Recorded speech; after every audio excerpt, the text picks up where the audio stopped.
1975년 3월의 청파동은 유난히도 변덕스러운 봄바람이 골목길 구석구석을 훑고 지나가던 시절이었습니다. 가파른 언덕길을 따라 옹기종기 모여있는 기와집들 사이로 이제 막 피어나기 시작한 개나리 꽃망울들이 수줍게 고개를 내밀고 있었죠.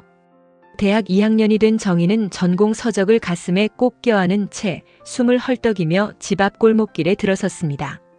그런데 평소 조용하던 옆집 대문 앞이 왁자지껄했습니다. 낡은 용달차 한 대가 좁은 골목을 꽉 채우고 있었고 굵은 땀방울을 흘리며 이삿짐을 나르는 장정들의 목소리가 정막을 깨고 있었습니다.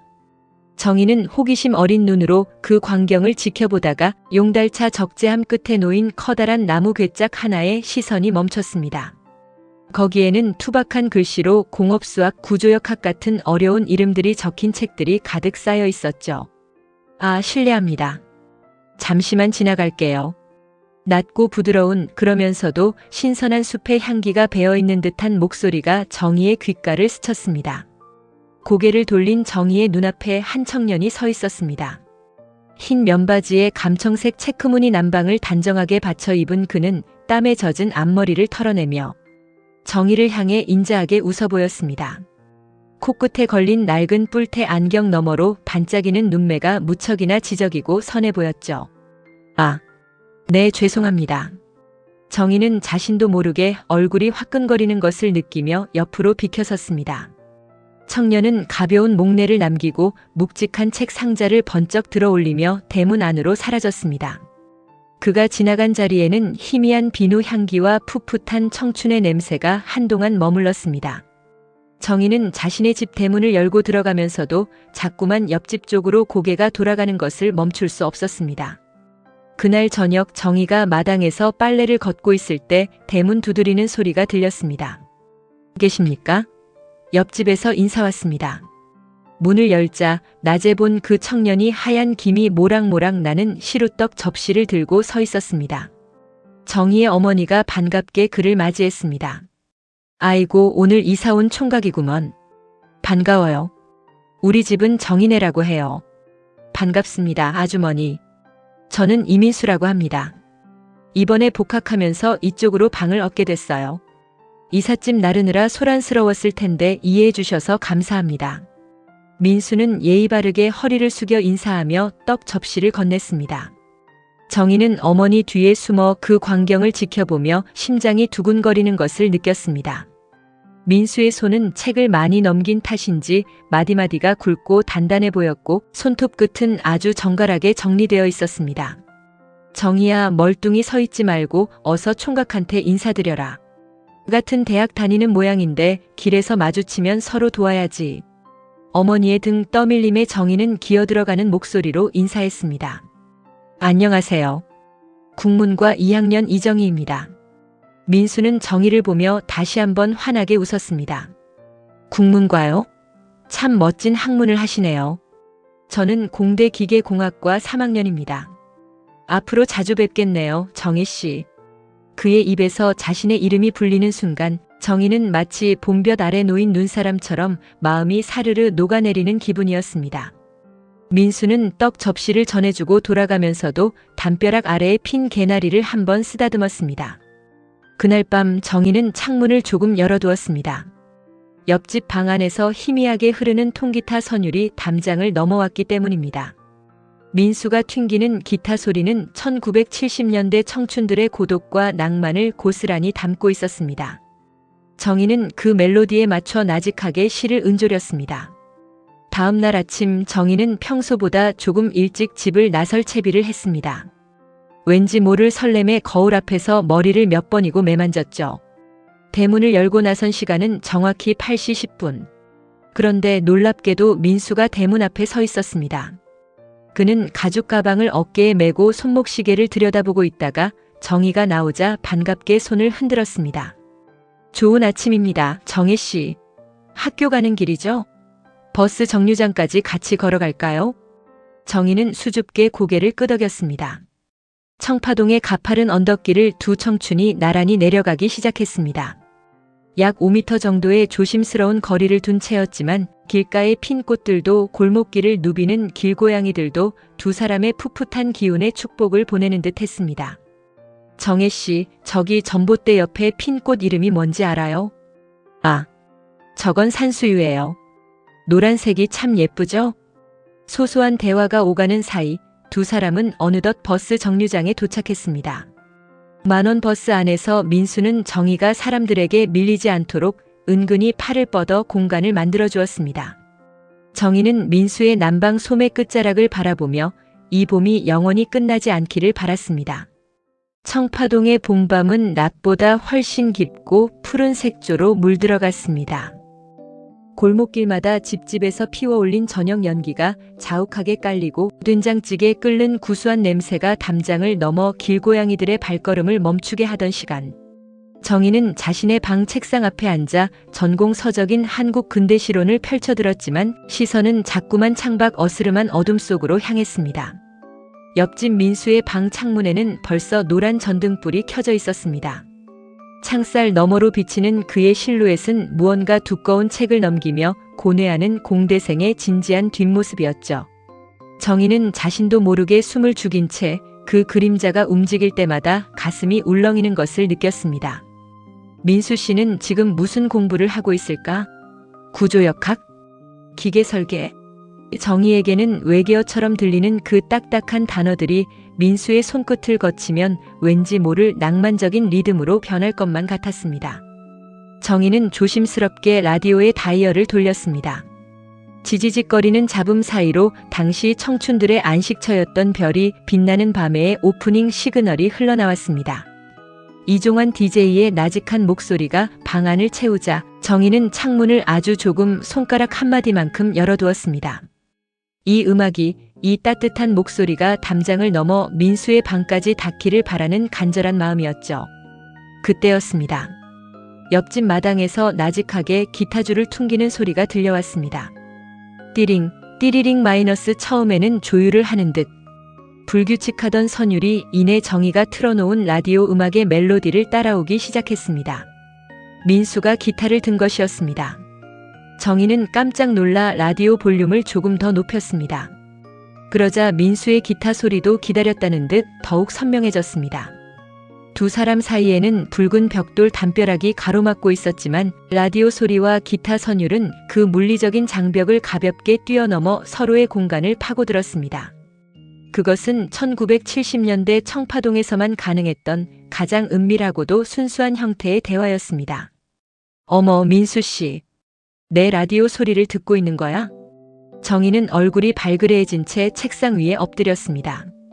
민수가 연주하는 곡은 김민기의 친구였습니다. 투박하지만 진심이 담긴 그의 손가락 행보는 정희의 심장 박동과 정확히 일치했습니다. 정희는 민수의 기타 소리에 맞춰 나직하게 시를 은조리기 시작했습니다. 검푸른 바닷가에 비가 내리면 어디가 하늘이고 어디가 물인지. 정희의 낭낭한 목소리가 창틈을 타고 흘러나갔습니다. 민수는 그 소리에 화답하듯 기타의 아르페지오를 더욱 부드럽게 가져갔습니다. 보이지 않는 곳에서 서로의 존재를 확인하며 감성을 공유하는 그 찰나의 순간 청파동의 낡은 기와집들은 두 청춘의 거대한 공명통이 되어 울리고 있었습니다. 다음 날 아침 정희는 어김없이 8시 10분에 대문을 나섰습니다. 민수는 이미 대문 앞에서 정희를 기다리고 있었습니다. 그의 옆구리에는 어제 보았던 두꺼운 공업 수학책이 끼워져 있었고 어깨에는 낡은 가죽 가방이 메어져 있었죠. 밤새 공부를 한 탓인지 눈가는 조금 피곤해 보였지만 정희를 보는 그의 미소만큼은 아침 햇살보다 눈부셨습니다. 정혜 씨, 어제 라디오에서 나오던 노래 참 좋더군요. 덕분에 어려운 역학 문제도 술술 풀렸습니다. 민수가 쑥스러운 듯 머리를 극적이며 말했습니다. 정희는 가슴이 덜컥 내려앉는 기분이었습니다. 아, 들으셨군요. 전 민수 씨 기타 소리가 너무 좋아서 공부를 제대로 못했는걸요.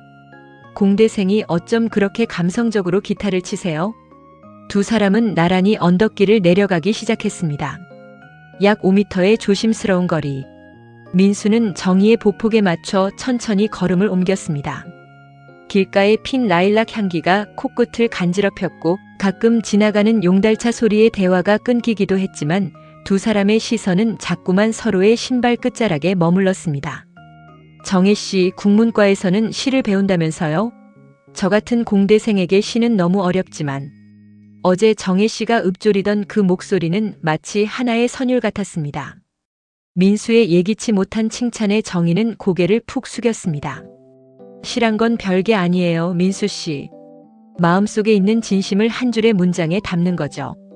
민수 씨가 치는 기타 소리도 저에게는 한편의 시였어요. 버스 정류장에 도착하자 민수는 어김없이 만원 버스의 인파 속에서 정희의 방패가 되어주었습니다. 흔들리는 버스 안에서 민수의 팔 근육이 단단하게 정희를 지탱해 주었고 정희는 그의 난방에서 나는 은은한 비누 향기를 맡으며 이 좁은 버스 안이 세상에서 가장 아늑한 공간이라고 생각했습니다. 학교 정문에서 헤어질 때 민수는 정희에게 조심스럽게 쪽지 한 장을 건넸습니다. 이거 어제 기타 치면서 떠오른 생각들을 적어본 건데 정혜 씨가 한번 읽어봐 주시겠어요? 시는 아니지만 제 진심입니다. 정희는 떨리는 손으로 쪽지를 받아 가슴에 꼭 품었습니다. 강의실에 앉아 조심스럽게 펼쳐본 그 종이에는 민수의 투박하지만 정갈한 글씨로 이렇게 적혀 있었습니다. 8시 10분 당신의 대문 소리가 들리면 나의 하루는 비로소 시작됩니다. 마이너스 옆집 공대생 민수. 정희는 그 문장을 몇 번이고 되새기며 창밖에 눈부신 봄날을 바라보았습니다. 청파동 담장 너머로 흐르던 라디오와 통기타의 선율은 이제 두 사람의 심장 속에서 하나의 거대한 오케스트라가 되어 울려 퍼지고 있었습니다. 1975년 5월의 오후는 유난히도 후텁지근했습니다. 국문과 강의실 창밖으로 보이던 미아리 고개 너머의 하늘이 순식간에 낯빛으로 변하더니 이내 후둑후둑 굵은 빗방울이 교정을 때리기 시작했습니다. 정희는 도서관 계단 아래에서 당황한 기색으로 하늘을 올려다보았습니다. 아침엔 분명히 맑았기에 우산을 챙기지 못했죠. 흰 광목 원피스 자락이 빗물에 젖을까봐 정희는 전공 서적을 가슴에 꼭 껴안은 채 발을 동동 굴렀습니다. 정혜 씨, 여기서 뭐 하세요? 그때 빗줄기를 뚫고 낯익은 목소리가 들려왔습니다. 저 멀리 공대 본관 쪽에서 검은색 대형 우산을 받쳐들고 달려오는 실루엣 민수였습니다. 그는 숨을 헐떡이며 정희 앞에 멈춰 섰습니다. 우산이 꽤 컸음에도 불구하고 민수의 한쪽 어깨는 이미 비에 젖어 짙은 남색으로 변해 있었습니다. 아, 민수 씨, 우산이 없어서 어쩌나 하고 있었어요. 다행이네요. 제가 공학관 창밖을 보다가 정혜 씨가 도서관으로 들어가는 걸 봤거든요. 혹시나 해서 수업 끝나자마자 달려왔습니다. 민수는 쑥스러운 듯 안경 끝을 만지며 우산을 정혜 쪽으로 깊숙이 기울였습니다. 그동안 두 사람은 아침 8시 10분마다 약 5m의 거리를 두고 나란히 걸어왔습니다. 그것은 서로의 영역을 침범하지 않으려는 청춘들의 조심스러운 예의이자 설렘을 감추기 위한 보이지 않는 방어벽이었죠. 하지만 지금 쏟아지는 장대비는 그 5m의 거리를 단숨에 0m로 좁혀버렸습니다. 자, 제 팔목을 잡으세요. 길이 미끄러워요. 민수가 조심스럽게 팔을 내밀었습니다. 정희는 떨리는 손으로 그의 셔츠 소매 끝자락을 살짝 쥐었습니다. 우산 속은 좁았고 빗줄기가 거세질수록 두 사람은 서로의 어깨가 닿을 정도로 밀착할 수밖에 없었습니다.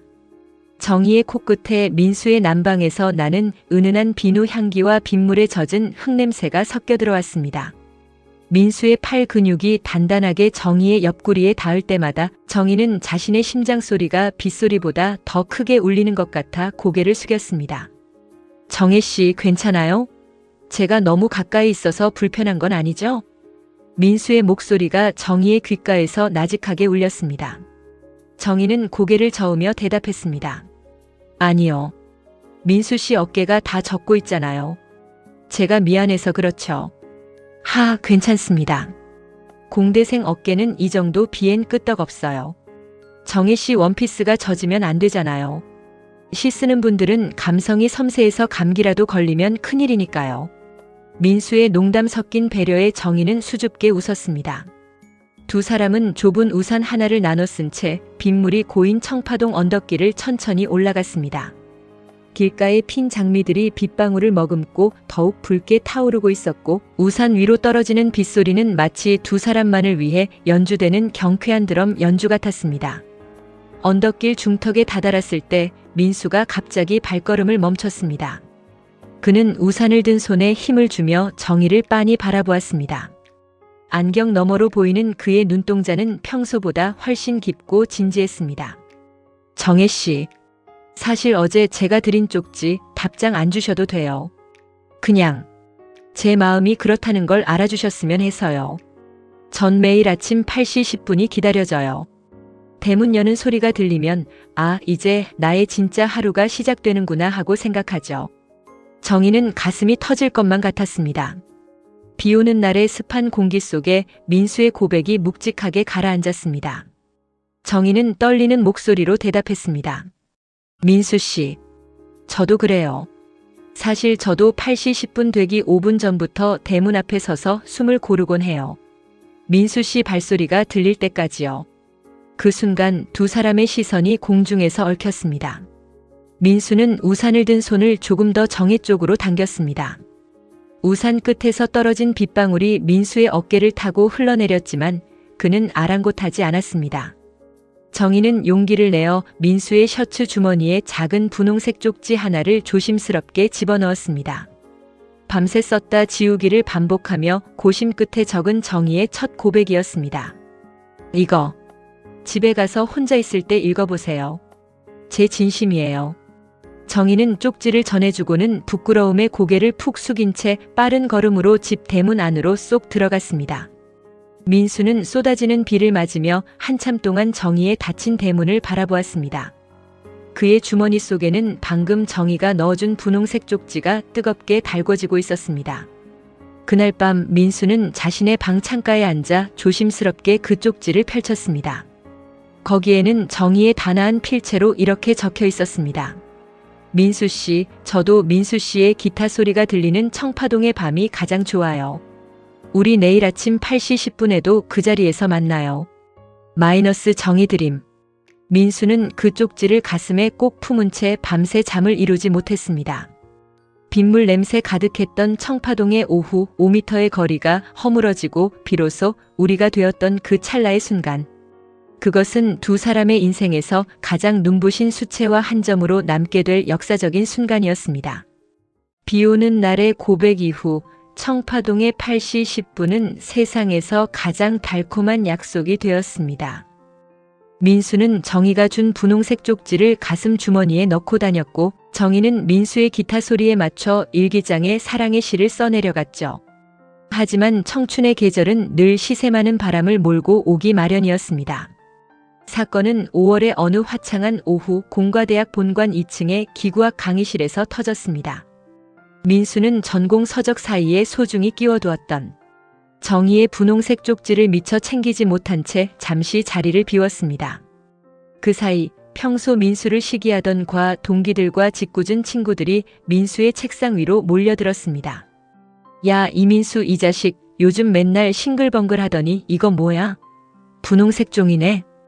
복학생 형님 한 명이 낄낄거리며 쪽지를 펴들었습니다. 민수가 돌아왔을 때 이미 강의실 안은 정희의 진심이 담긴 문장들이 공중에 흩뿌려지고 있었습니다. 친구들은 민수를 둘러싸고 야유와 환호를 보냈습니다. 야, 민수야. 옆집 여대생이라며? 국문과 퀸이라던데 진짜냐? 아주 글귀가 절절하다 절절해. 민수는 얼굴이 화끈거렸습니다. 자신의 가장 소중한 비밀이 차마 누구에게도 보여주고 싶지 않았던 정희의 그 고운 마음이 저급한 농담거리로 전락하는 순간이었습니다. 민수는 당황했고 그 당황함은 이내 서툰 방어 기제로 변했습니다. 혈기왕성한 20대 청년들에게 사랑은 가끔 약점으로 취급받던 시절이었죠. 민수는 친구들의 집요한 놀림을 피하고자 마음에도 없는 모진 말을 내뱉고 말았습니다. 아, 그거 별거 아냐? 그냥 옆집 사는 어린 동생이 장난친 거야. 국문과 애들은 원래 좀 감상적이잖아. 난 별 관심 없어. 공부하기 바빠 죽겠는데 자꾸 귀찮게 구네. 민수는 내뱉자마자 자신의 혀를 깨물고 싶었습니다. 하지만 친구들의 비웃음을 멈추게 하려면 더 강한 부정이 필요하다고 착각했습니다. 진짜냐? 그럼 이 쪽지 우리가 가져가도 되지. 마음대로 해. 어차피 나한텐 아무 의미 없는 종이 조각이니까. 민수는 짐짓 무심한 표정으로 가방을 챙겨 강의실을 빠져나왔습니다. 가슴속은 이미 천갈래 만갈래 찢어지고 있었지만 차마 뒤를 돌아볼 용기가 나지 않았습니다.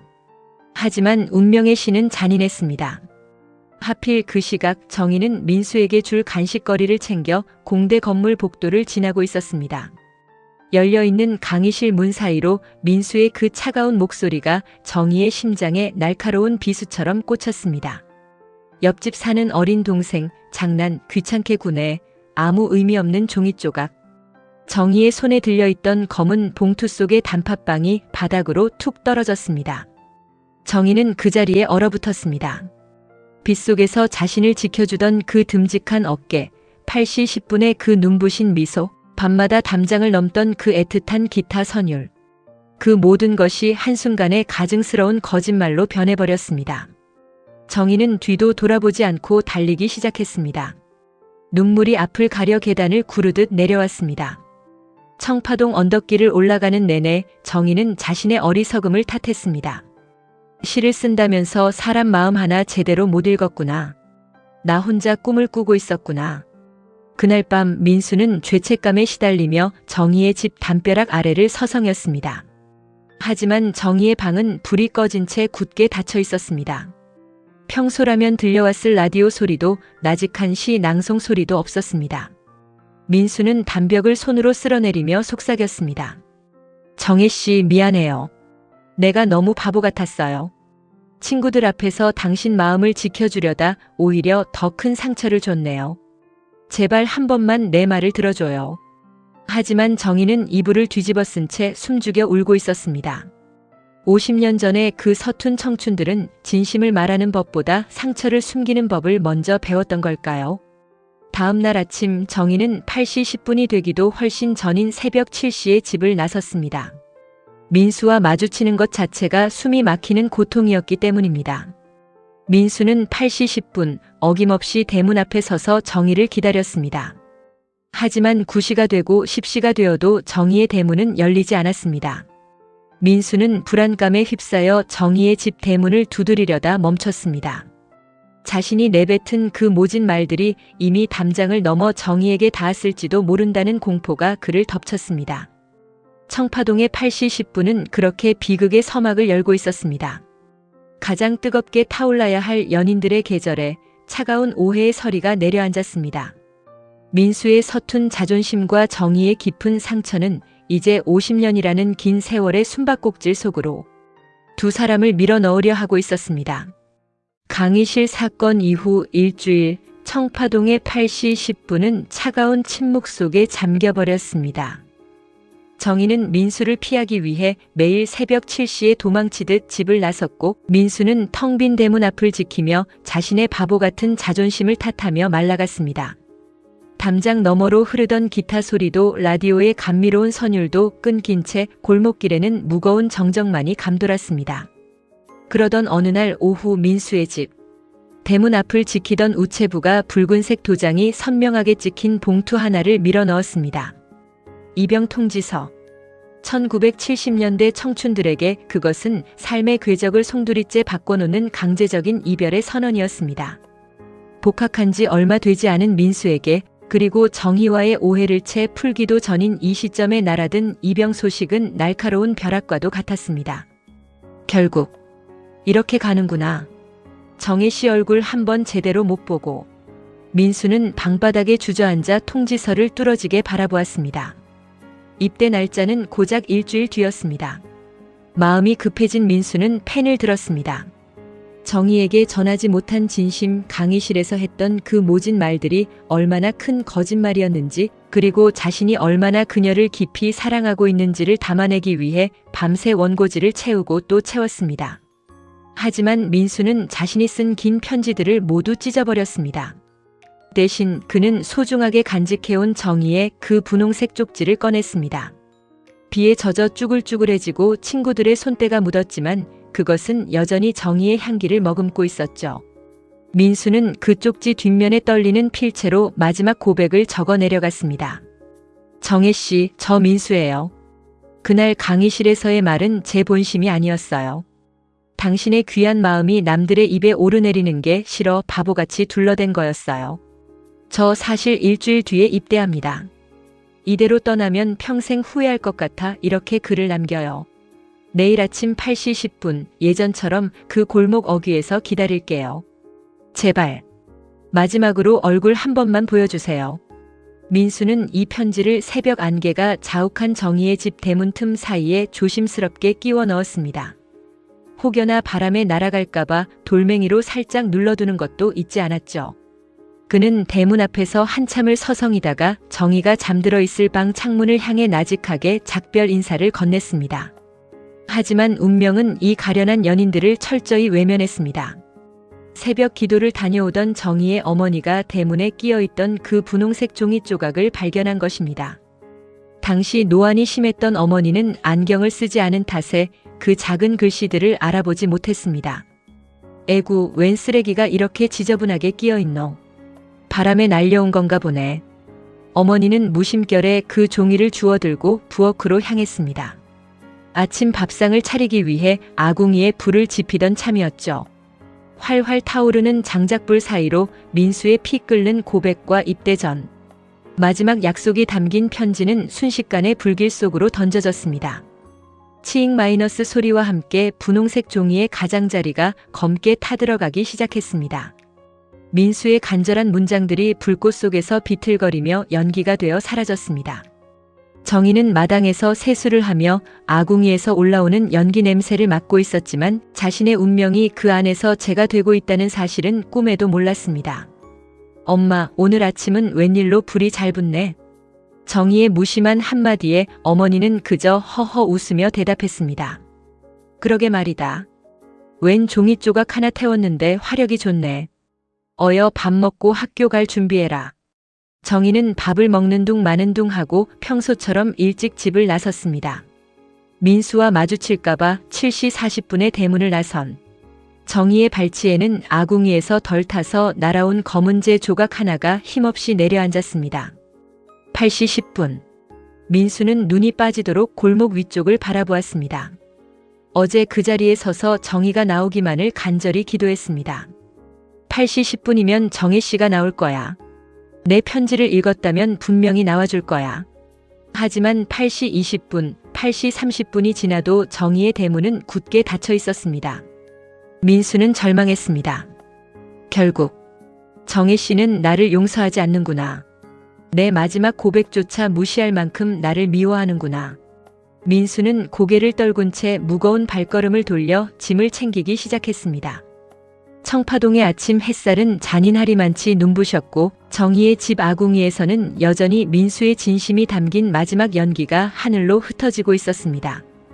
오해와 사고가 겹쳐진 이 잔혹한 아침. 민수가 떠나기로 한 날 아침 청파동 골목은 평소보다 유난히 고요했습니다. 정희는 민수를 피하기 위해 새벽같이 집을 나서 학교 도서관 구석 자리에 앉아 있었지만 웬일인지 글자가 눈에 들어오지 않았습니다. 가슴 한구석이 뻥 뚫린 듯 허전하고 자꾸만 아침에 대문을 나설 때 발치에 굴러다니던 검은재 조각이 떠올라 마음이 어지러웠죠. 결국 정희는 점심도 거른 채 일찍 집으로 발걸음을 옮겼습니다. 골목길 어귀에 들어섰을 때 옆집 아주머니의 낮은 울음소리가 담장을 넘어왔습니다. 에구, 내 새끼. 그 험한 군대를 이 오해 속에 어찌 보내나. 정희 얼굴 한 번만 보고 가도 원이 없겠다더니. 정희는 그 자리에 얼어붙었습니다. 군대? 민수 씨가 군대에 갔다고. 심장이 덜컥 내려앉는 소리가 들리는 듯 했습니다. 정희는 미친 듯이 옆집 대문을 밀고 들어갔습니다. 마당 한쪽에서 민수의 짐을 정리하던 아주머니가 눈이 퉁퉁 부은 채 정희를 바라보았습니다. 정희야, 민수 오늘 입대했다. 아침 내내 너를 기다리다가 결국 대문 밖을 수백 번 서성이더니 1시간 전에 용산역으로 떠났어. 너한테 편지 남겼다던데 못 봤니? 편지요? 저는 아무것도. 아무것도 못 받았어요, 아주머니. 정희는 정신없이 자기 집 마당으로 뛰어들어왔습니다. 대문 틈, 바닥, 우체통 어디에도 편지는 없었습니다. 그때 정희의 시선이 부엌 아궁이 근처에 머물렀습니다.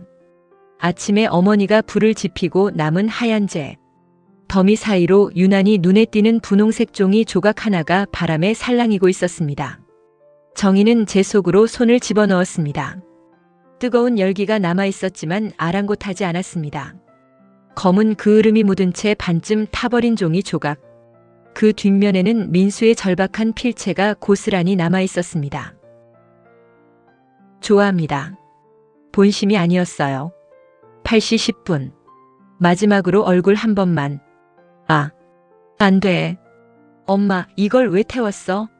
이게 어떤 편지인데? 정희는 타다 남은 쪽지를 가슴에 움켜쥐고 비명을 지르듯 외쳤습니다. 어머니의 무심한 손길이 민수의 마지막 진심을 태워버렸다는 사실을 깨닫는 순간 정희는 뒤도 돌아보지 않고 대문을 박차고 나갔습니다. 청파동 언덕길은 평소보다 훨씬 가파르고 멀게 느껴졌습니다. 정희는 구두굽이 부러지는 줄도 모르고 달렸습니다. 한쪽 신발이 벗겨지려 했지만 멈출 수 없었습니다. 숨이 턱끝까지 차올라 폐가 찢어지는 듯한 통증이 느껴졌지만 머릿속에는 오직 하나, 민수 씨를 잡아야 한다는 생각뿐이었습니다. 민수 씨, 이민수 씨. 정희는 미친 듯이 사람들을 헤치며 용산역 광장으로 뛰어들어갔습니다. 1975년의 용산역은 입영 열차를 타려는 장정들과 그들을 보내는 가족들의 울음바다로 아수라장이었습니다. 매캐한 석탄 연기가 눈을 찔렀고 군용 열차의 거대한 굉음이 정희의 목소리를 집어삼켰습니다. 정희는 개찰구를 지나 플랫폼으로 뛰어내려갔습니다. 헌병들이 막아 세웠지만 정희는 막무가내였습니다. 저 멀리 입영이라고 적힌 커다란 깃발이 걸린 열차가 서서히 움직이기 시작했습니다. 민수 씨, 여기에요. 제발 가지 마세요. 정희는 움직이는 열차를 따라 플랫폼 끝까지 달리고 또 달렸습니다. 수많은 빡빡머리 청년들이 창밖으로 손을 흔들고 있었지만 민수의 모습은 보이지 않았습니다. 열차가 속도를 높이며 검은 연기를 내뿜자 정희는 바닥에 주저앉았습니다. 그때였습니다. 열차의 맨 마지막 칸 창가에 앉아 고개를 떨구고 있던 한 청년이 정희의 처절한 외침에 고개를 들었습니다. 민수였습니다. 그는 정희를 발견한 듯 눈을 크게 떴습니다. 민수는 급히 창문을 내리고 상체를 밖으로 내밀었습니다. 그의 눈에서 굵은 눈물이 주르르 흘러내렸습니다. 민수는 입을 크게 벌려 무언가 외쳤지만 기차의 굉음과 증기 소리에 묻혀 정희의 귀에는 닿지 않았습니다. 정희는 멀어지는 열차를 향해 타다 남은 분홍색 쪽지를 흔들었습니다. 나 여기 있어요. 나 다 알았어요. 민수 씨 미안해요. 라고 온 마음을 다해 외쳤지만 열차는 비정한 짐승처럼 정희를 남겨두고 어둠 속으로 사라졌습니다. 용산역 플랫폼 끝에 홀로 남겨진 정희의 손에는 검게 그을린 쪽지 한 조각만이 눈물에 젖어 너덜거리고 있었습니다. 8시 10분의 약속은 그렇게 잿빛 연기 속에 묻혀버렸고 두 사람의 40년이라는 긴 침묵의 숨바꼭질이 시작되는 순간이었습니다. 정희는 그 자리에 주저앉아 목 놓아 울었습니다. 1975년 청파동의 봄은 그렇게 용산역의 차가운 철길 위에서 가장 아픈 마침표를 찍고 있었습니다. 민수를 태운 입영 열차가 용산역의 시커먼 매연 속으로 완전히 사라진 뒤 청파동의 8시 10분은 영원히 멈춰버린 시계처럼 정적 속에 잠겼습니다. 집으로 돌아온 정희는 며칠 동안 식음을 전폐하고 누워만 있었습니다. 안방 너머로 들려오는 어머니의 도마. 소리조차 민수가 담벼락을 두드리는 소리 같아 깜짝깜짝 놀라 일어나곤 했죠. 정희는 매일 아침 8시 10분이 되면 홀린 듯 대문 밖을 내다보았습니다. 하지만 그곳에는 민수 대신 차가운 새벽 안개와 주인 잃은 낙엽들만이 뒹굴고 있었습니다. 민수 씨, 제가 너무 늦게 가서 미안해요. 그 쪽지가, 그 편지가 그렇게 타버린 줄도 모르고. 정희는 민수의 빈방 창문을 바라보며 하염없이 중얼거렸습니다. 민수가 떠난 뒤 그의 방은 불이 꺼진 채 정막만이 감돌았습니다. 옆집 아주머니는 아들의 빈자리가 너무 커서인지 가끔 마당을 쓸다 말고 멍하니 하늘을 바라보곤 하셨죠. 정희는 차마 그 아주머니의 눈을 마주칠 용기가 나지 않았습니다. 자신이 조금만 더 일찍 용기를 냈더라면, 그 편지를 조금만 더 일찍 발견했더라면 민수가 그렇게 피눈물을 흘리며 떠나지는 않았을 거라는 죄책감이 정희를 짓눌렀습니다. 한편 강원도 최전방 GOP 부대에 배치된 민수의 하루는 말 그대로 생존을 위한 투쟁이었습니다. 1970년대 후반의 군대는 지금보다 훨씬 거칠고 혹독했습니다.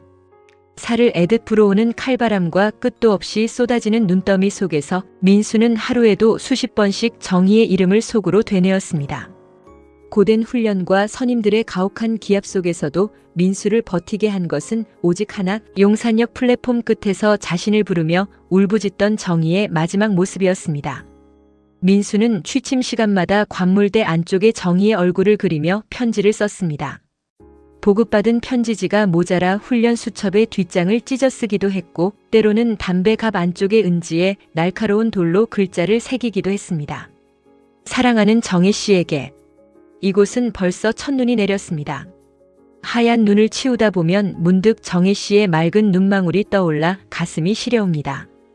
용산역에서 정희 씨를 본 순간 당장이라도 움직이는 열차에서 뛰어내려 정희 씨를 안아주고 싶었습니다. 제 본심을 오해하게 해서 정말 미안합니다. 제 진심은 언제나 정희 씨뿐이었습니다. 군대에서의 3년 1095일이라는 시간이 결코 짧지 않겠지만 저는 정희 씨의 8시 10분을 기억하며 버텨낼 것입니다. 부디 답장 한 통만 보내주세요. 당신의 소식만이 이 추운 최전방에서 저를 살게 하는 유일한 온기입니다. 민수는 군용 봉투에 정희의 주소를 정성스럽게 적어보냈습니다.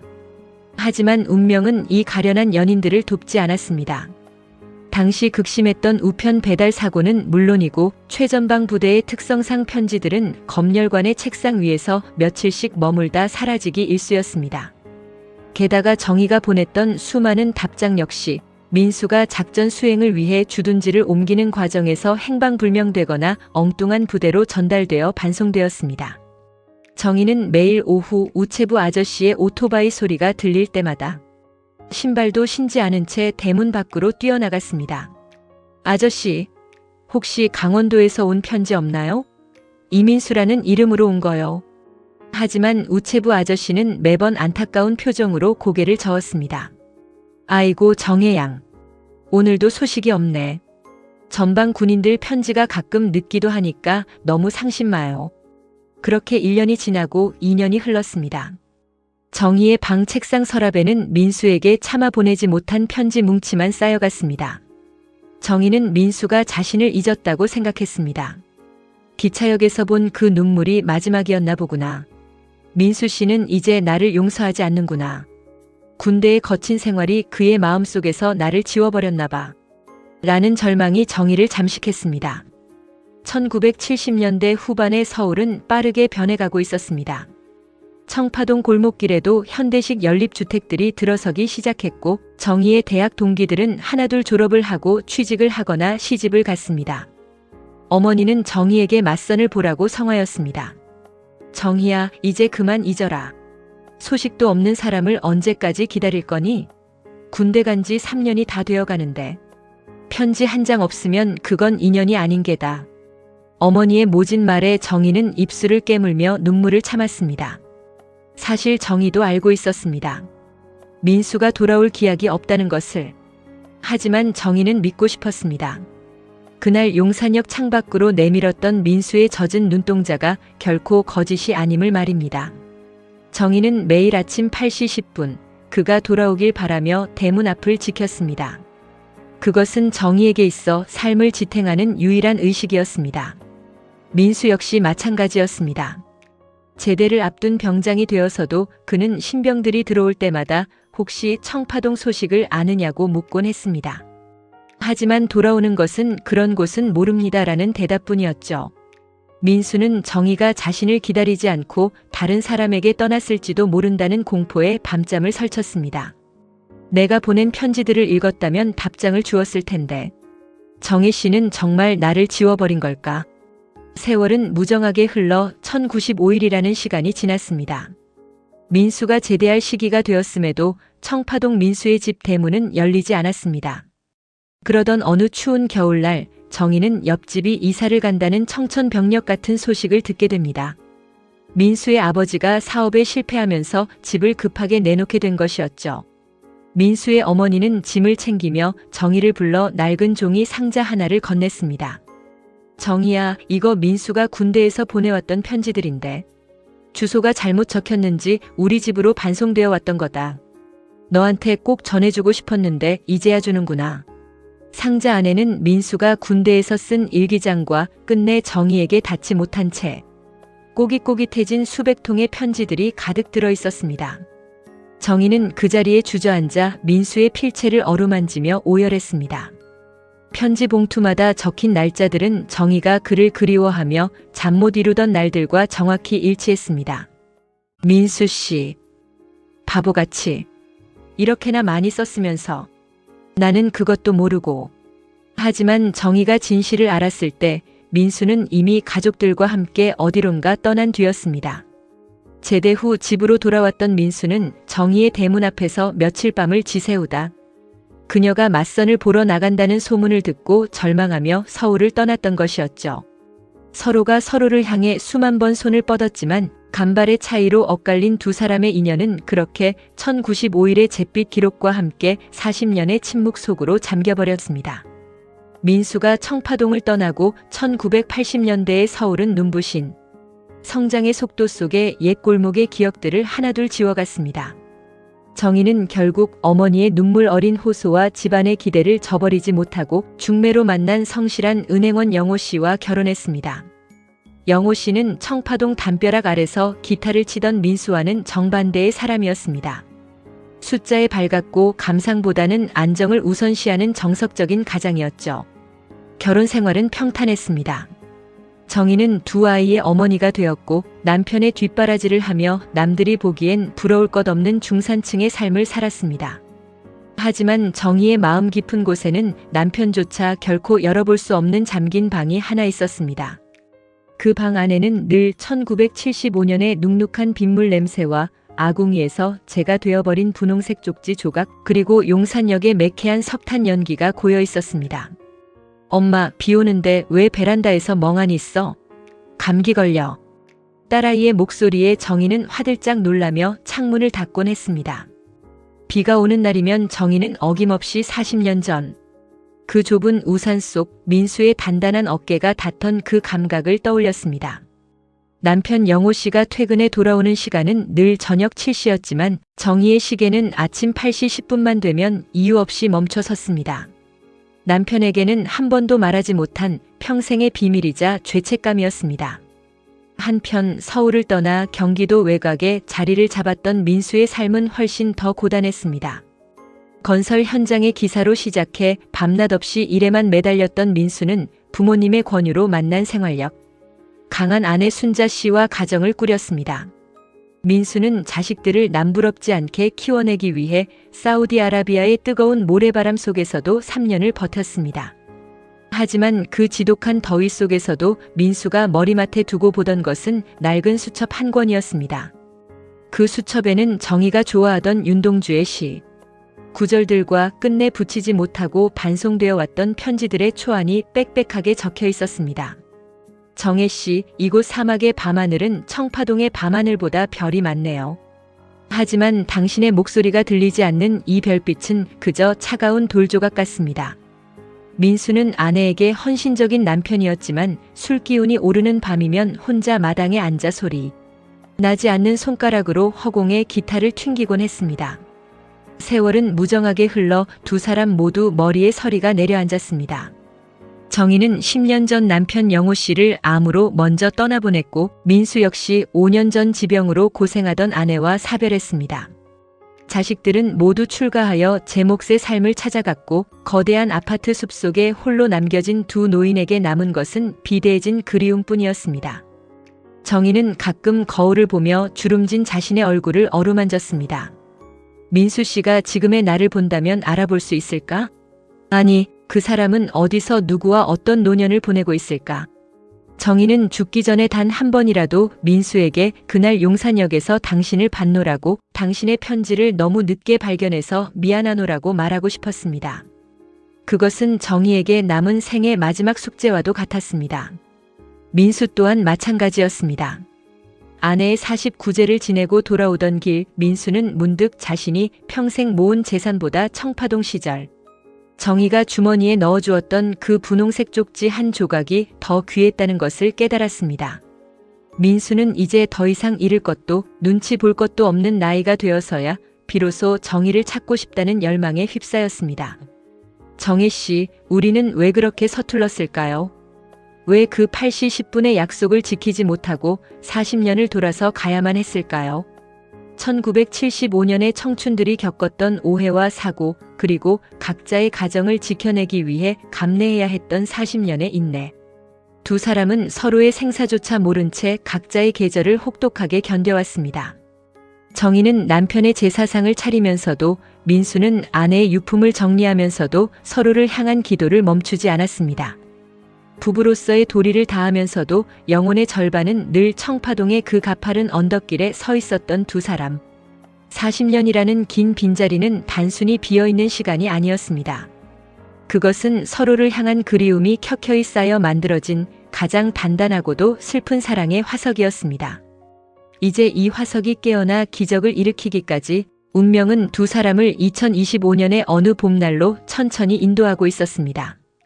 2025년 3월의 서울은 40년 전 청파동의 봄보다 훨씬 세련되고 차가운 빛을 띠고 있었습니다.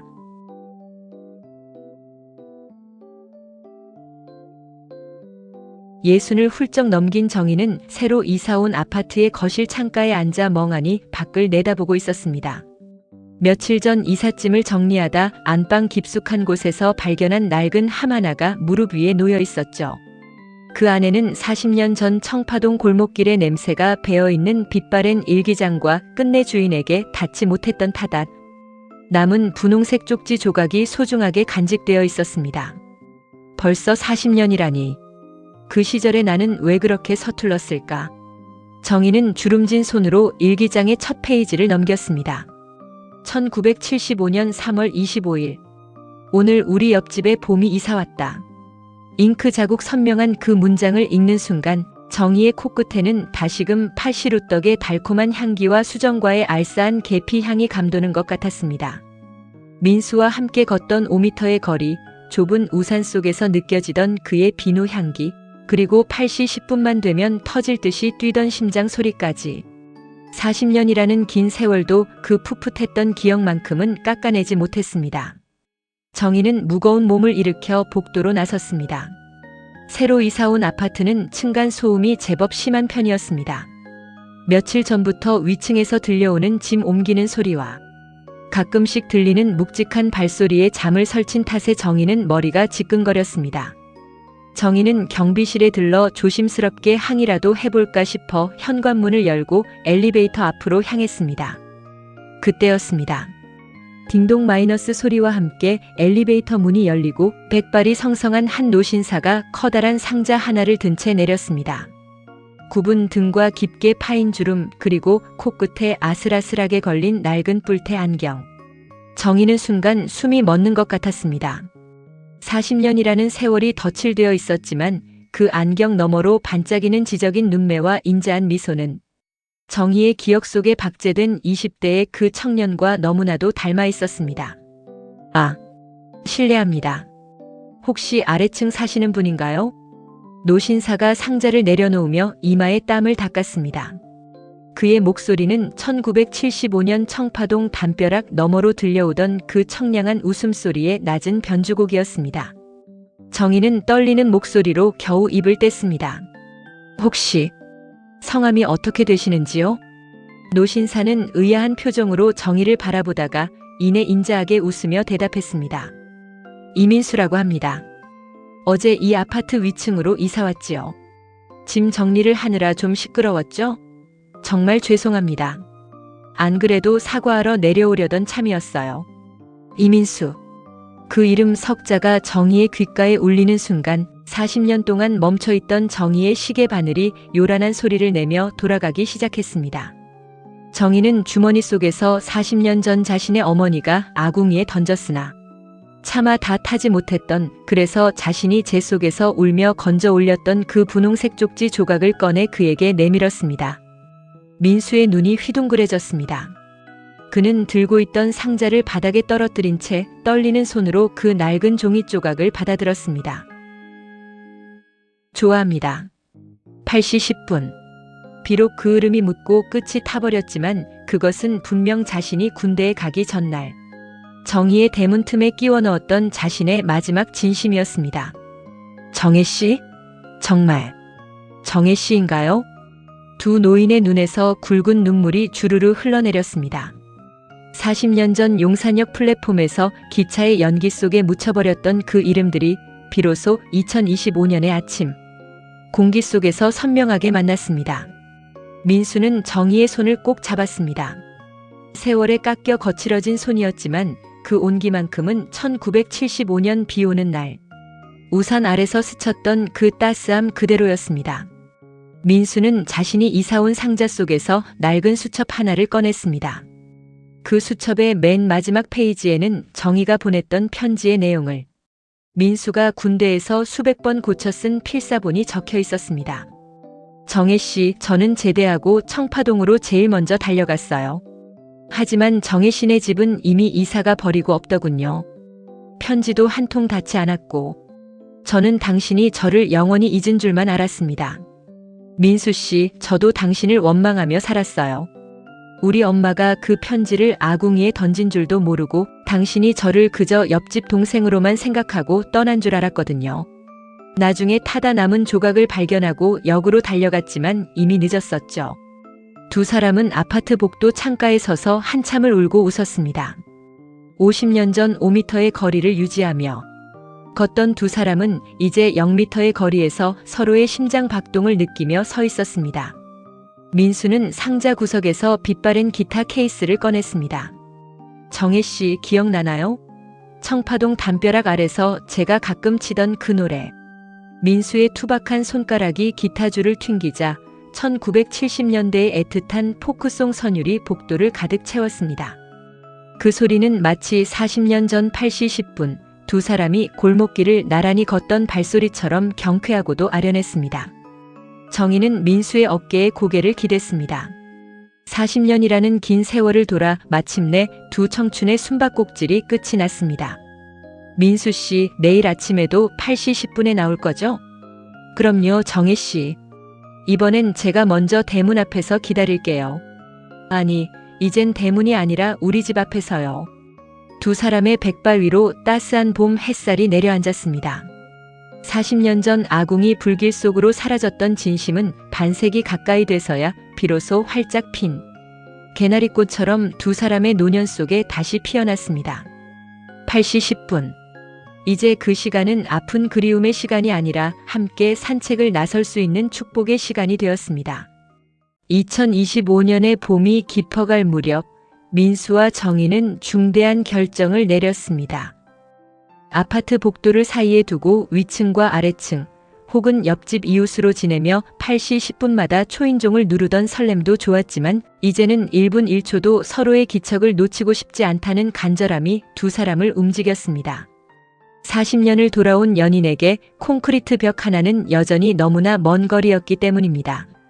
정혜 씨, 우리 이제 문 잠그고 헤어지는 거 그만하면 안 될까요? 자다가 눈을 떴을 때 정혜 씨가 옆에 있다는 걸 확인하고 싶습니다. 40년 동안 비어있던 내 옆자리를 이제는 정혜 씨가 온전히 채워줬으면 해요. 민수의 진심 어린 제안에 정희는 수줍게 고개를 끄덕였습니다. 이른의 나이에 살림을 합친다는 것이 자식들에게나 주변 시선에 어떻게 비칠까? 잠시 고민도 했지만 정희는 결심했습니다. 이제는 남의 눈치가 아니라 오직 자신의 심장이 시키는 대로 살겠다고 말이죠. 드디어 민수의 짐이 정희의 집으로 옮겨지는 날. 이삿짐 센터 직원들은 고작 몇 박스 안 되는 노신사의 단출한 짐을 보며 의아해했습니다. 하지만 그 상자들 안에는 민수의 전 생애가 담긴 낡은 기타, 군대에서 쓴 일기장, 그리고 40년 전 정희가 줬던 타다 남은 분홍색 쪽지가 소중하게 들어있었습니다. 민수 씨, 이 기타는 여기 거실 창가 햇살 잘 드는 곳에 두세요. 민수 씨가 연주하는 소리 들으면서 차 마시고 싶어요. 정희는 민수의 짐을 하나하나 정리하며 자신의 물건들 사이에 그의 흔적을 끼워 넣었습니다.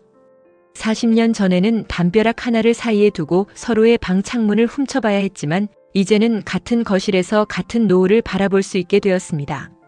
신발장에 나란히 놓인 민수의 구두와 정희의 단화, 욕실에 나란히 꽂힌 2개의 칫솔. 그 사소한 풍경들이 정희에게는 그 어떤 보석보다 찬란하게 느껴졌습니다. 살림을 합친 첫날 밤 두 사람은 거실 소파에 나란히 앉아 청파동 시절의 흑백 사진첩을 펼쳤습니다. 정혜 씨, 이때 이 원피스 입고 8시 10분에 나올 때 정말 눈이 부셨어요. 내가 말은 못했지만 속으로는 매일 천사 같다고 생각했답니다. 민수의 농담에 정희는 그의 어깨에 머리를 기대며 웃었습니다. 민수 씨는요, 그때 그 낡은 안경 끼고 전공 서적 옆구리에 끼고 걸어올 때 얼마나 듬직했는데요. 공대생이라 무뚝뚝한 줄만 알았는데 이렇게 로맨티스트일 줄은 몰랐네요. 두 사람의 웃음소리가 거실 가득 퍼져나갔습니다. 이제 두 사람은 층간소음을 걱정할 필요도 옆집 초인종을 누를 필요도 없었습니다. 밤늦게까지 옛 이야기를 나누다 까무러치듯 잠이 들어도 눈을 뜨면 바로 곁에 사랑하는 사람이 있다는 안도감. 그것은 60년 인생에서 처음 맛보는 완벽한 평화였습니다. 민수는 정희를 위해 매일 아침 7시 30분이면 주방으로 향했습니다. 서투른 솜씨지만 정희가 좋아하는 따뜻한 수프를 끓이고 갓 구운 토스트를 준비했습니다. 그리고 정확히 8시 10분 정희의 침대 옆으로 다가가 나직하게 속삭였습니다. 정혜 씨, 8시 10분입니다. 이제 우리 같이 산책하러 가요. 오늘은 예전처럼 5m 떨어져 걷는 거 금지입니다.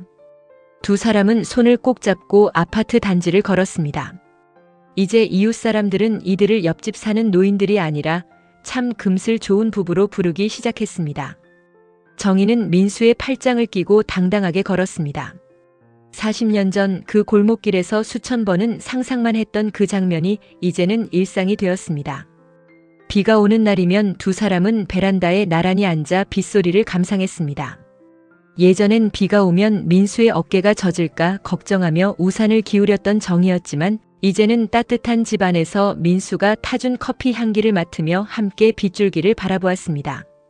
정혜 씨, 우리 이제 남은 생은 1분 1초도 떨어지지 마요. 40년치 밀린 사랑, 내가 매일매일 이자까지 쳐서 갚을게요. 민수의 장난 섞인 고백에 정희는 그의 품바구니 안으로 더 깊숙이 몸을 기댔습니다. 8시 10분. 그것은 이별의 신호도 기다림의 기약도 아니었습니다. 한 지붕 아래서 함께 눈을 뜨고 함께 밥을 먹고 함께 늙어가는 동행의 시작이었습니다. 청파동 담벼락에서 시작된 길고 긴 숨바꼭질은 이렇게 따스한 온기가 흐르는 우리 집 거실. 소파 위에서 가장 완벽하고 아름다운 0m의 거리로 완성되었습니다.